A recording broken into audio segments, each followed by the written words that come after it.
ఇంతకీ అన్నపూర్ణమ్మ గారి కింద యాక్ట్ చేస్తుంది ఎవరు? అన్నపూర్ణమ్మ గారు అన్నపూర్ణమ్మ గారు. ఓకే. అన్నపూర్ణమ్మ మరి ఈ సినిమా ఎందుకు ప్రొడక్షన్ కానీ షూటింగ్ కానీ డిలే అయిందా? ఎందుకు లేట్ అయింది? లేదు సార్, ఈ మూవీ రెడీ అయిపోయేసరికి మనకి మార్చిలో రిలీజ్ చేద్దామని ప్లాన్ చేసాం. పబ్లిసిటీ కూడా చేసాం. చాలా వరకు అంటే డిస్ట్రిబ్యూటర్లకి అందరికి బిజినెస్ కూడా చేసాం. సినిమా అంతా రెడీ అయిపోయింది. ఓకే. 22వ తారీఖున ఇప్పుడు రిలీజ్, మార్చి 22వ తారీఖు రిలీజ్ అనుకున్నాం. 20వ తారీఖున ఈ కరోనా అనే దాని మీద ఒక లాక్డౌన్ పడిపోయి దాంట్లో ఇది చేసింది. ఓకేనండి. ఇంకా దీంట్లో ఇంకో విషయం చెప్పాలి ఏంటంటే, ఒక 35 సంవత్సరాల తర్వాత అనుకుంటా జమున గారు యాక్ట్ చేశారండి సినిమా. చాలా గ్రేట్.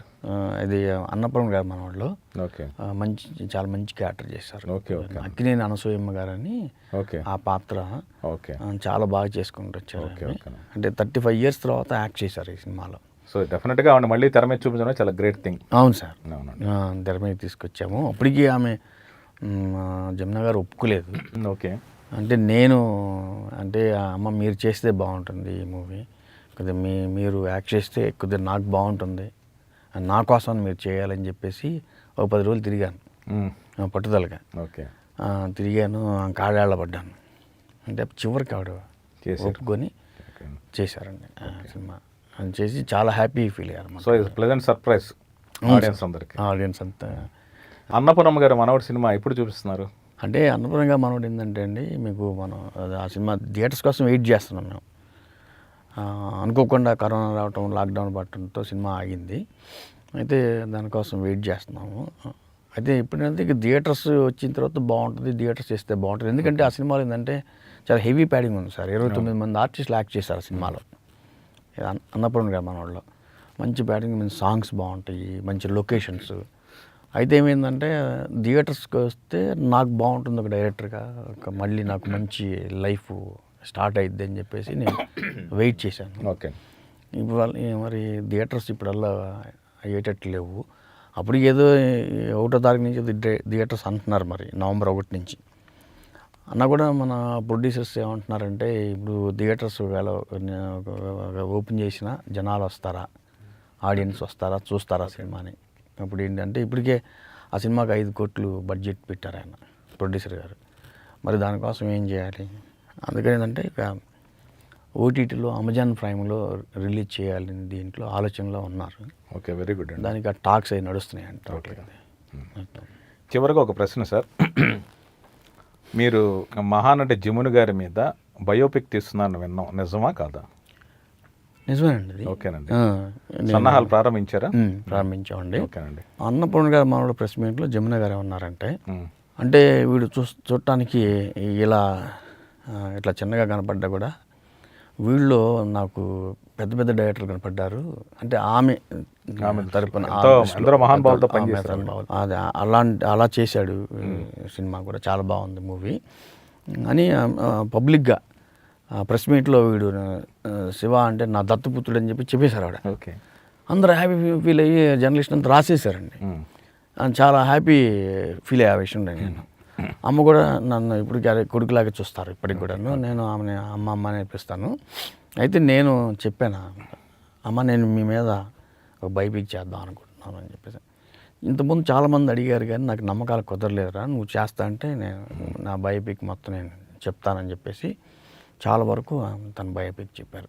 దాంట్లో కూడా ఇప్పుడు దేవినేని అనే సినిమాలో రియల్ లైఫ్ని వీళ్ళిద్దరి మధ్య జరిగిన చరిత్రని ఎట్లా తీసుకున్నాను, ఆ సబ్జెక్ట్లో కూడా జమున గారు సావిత్రి గారు ఇద్దరు ఫ్రెండ్స్ అండి. అవును. బిగినింగ్ వాళ్ళిద్దరు ఉంటారు ఆ సినిమాలో. ఓకే. నేను తీసే సినిమాలో సావిత్రి గారు ఉంటారు, జమున గారు ఉంటారు. అంటే వాళ్ళిద్దరు పాత్రలు ఆ సినిమాలో సైమల్టేనియస్గా రన్ అవుతాయి అన్నమాట. ఓకేనండి. ఎవరు చేస్తున్నారండి జమున గారి పాత్ర? ఏమన్నా అనుకున్నారా ఇంకా లేదా? అది తమన్నా గారు అనుకున్నామండి. ఓకే. మరి సావిత్రి గారి పాత్ర? సావిత్రి గారి పాత్రకి ఇంకేమనుకోలేదు. ఓకే. ఇంకేమనుకో అంటే ఇప్పుడు సావిత్రి గారి జీవితం మీద మహానటి సినిమా వచ్చింది. అంటే ఆవిడ జీవితంలోనే చాలా స్ట్రగుల్, అప్ అండ్ డౌన్స్, చాలా డ్రామా ఉంది. మరి జమున గారి జీవితంలో సినిమా కథ ఉపయోగంత మెలో డ్రామా ఉందా, అలాగే మీరు క్రియేట్ చేస్తున్నారా? దీనికి మంచి క్వశ్చన్ వేసారు సార్. దాన్ని మంచి సమాధానం చెప్తాను. ఇప్పుడు అదేంటంటే, ఇప్పుడు మీరు రామ్ గోపాల్ వర్మ గారు వంగవీటి సినిమా చేశారు, నేను దేవినేని చేస్తున్నాను అన్నారు కదా. రామ్ గోపాల్ వర్మ గారు ఒక దేని ఒక రంగా గారి మీద కాన్సన్ట్రేషన్ చేసుకుంటూ వెళ్ళిపోయి సినిమా అంతా చేసుకుంటూ వెళ్ళిపోయి రంగా గారి డెత్ ఆపేశారు. ఉమ్, నేను దేవినేని సినిమాని ఇద్దరిని తీసుకున్నా, ఉమ్, ఏది నెహ్రూ గారిని రంగా రంగా గారిని, ఇద్దరిని సైమల్టేనియస్గా లాక్కుంటే లాస్ట్ ఫైనల్ వరకు వెళ్ళానమాట. ఉమ్, వెళ్ళిన తర్వాత ఫైనల్లో సరికి ఏమైందంటే ఆయన ఎమ్మెల్యే అయిపోయిన తర్వాత ఆయన పక్కన పెట్టేసేసి రంగాన్ని చంపింది పలానా పర్సన్ అని చెప్పేశాను. అంటే రియల్ కథ చెప్పేసాను. ఉమ్, అట్లాగే మీరు చెప్పిన మహానటిలో ఉమ్, కేవలం ఒక సావిత్రి గారి పాత్ర తీసుకుంటూ వెళ్ళిపోయారు. ఆ సావిత్రి గారి లవ్ స్టోరీ మాత్రమే తీశారు. ఉమ్, జమిని గణేష్ గారిని ప్రేమించడం ఇవన్నీ టోటల్ అక్కడి నుంచి బ్రాట్ ఆఫ్ లైఫ్ బిగినింగ్ నుంచి కూడా ఆయన చేసుకుంటూ వెళ్ళిపోవటం, ఆయన ఇబ్బందులు పట్టడం, ఆమె కష్టాలు పట్టడం ఇవన్నీ చేసుకుంటూ వెళ్ళిపోయారు. ఈ ప్రాసెస్లో ఒక పాత్రని వాళ్ళు మరి ఎందుకు చేయలేదో తెలియదు. అప్పటి నుంచి కూడా ఆ ఒక పాత్ర అంటే ఒక మెయిన్ పాత్ర ఉందండి, జమునా గారిది. ఓకే. జమునా గారు ప్రతి అంటే ఆవిడ జీవితంలో సావిత్రి గారి లైఫ్లో ఉమ్, జమునా గారు ఒక పార్ట్ అనమాట. ఓకే. జమునా గారు ఆమె సావిత్రి గారి జీవితంలో ఒక పార్ట్ అనమాట. ఉమ్, ఆమెకి ఏమి జరిగినా జమునా గారే వచ్చి ఓకే. హాస్పిటల్కి తీసుకెళ్ళి జాయిన్ చేయటం, హాస్పిటల్లో చేయటం, ట్రీట్మెంట్ ఇప్పించడం, ఓకే. వాళ్ళిద్దరి మధ్య గొడవలు లేకుండా చూడటం, కొడతన్నా కూడా మధ్యలోకి వచ్చేసేయటం, ఇంత వర్క్ అంతా జమునా గారే మొత్తం టోటల్గా. సో జనానికి తెలియని విషయం అన్నమాట.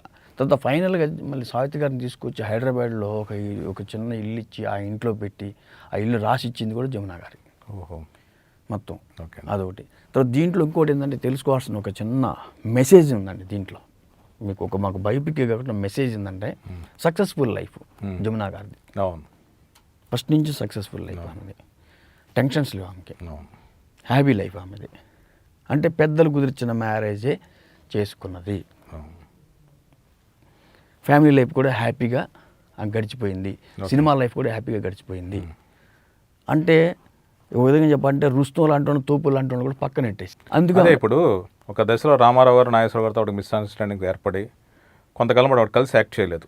ఆ ఉదంతం కూడా చెప్తున్నారు ఈ సినిమా. చెప్తున్నానండి, ఓకే. అది కూడా చెప్పేస్తున్నాను. రైట్, ఆ రెండు కూడా. అందుకని అంటే అంత రియల్ బయోపిక్ దేవినేని సినిమా చూస్తే రేపు ఆడియన్స్కి ఇంత రియల్గా ఎలా తీశాడు ఆ సినిమాని ఎట్లా అనుకుంటారు. మన జమునా గారి సినిమా సబ్జెక్ట్లో కూడా ఇంత రియల్ ఇన్సిడెంట్స్తో నేను మొత్తం టోటల్ కథని నేను మొత్తం క్లియర్గా తీస్తున్నాను అనమాట. అది ఓకే. అందుకని అన్ని పాత్రలు దీంట్లో ఉంటాయండి. ఓకే. ఒక జమునా గారు అంటే జమునా గారి పాత్ర అంటే ఒక జమునా గారి పాత్ర ఒక హీరోయిన్ కాదండి, మెయిన్ కాదండి. దాంట్లో సావిత్రి గారి పాత్ర మెయిన్గా ఉంటుంది. ఇంకా చాలా పాత్రలు ఉన్నాయండి. ఓకే. ఓకే. వీళ్ళ సర్కిల్లో ఫ్రెండ్స్ పాత్రలు చాలా ఉన్నాయన్నమాట. అన్ని పాత్రలు తీసుకుంటాను అనమాట. ఓకేనండి. 2.5 గంటలు సినిమా తీసినా కూడా ఆ రియల్ పాత్రలు తీసుకొని రియల్ కథనే తీస్తున్నాను అనమాట నేను.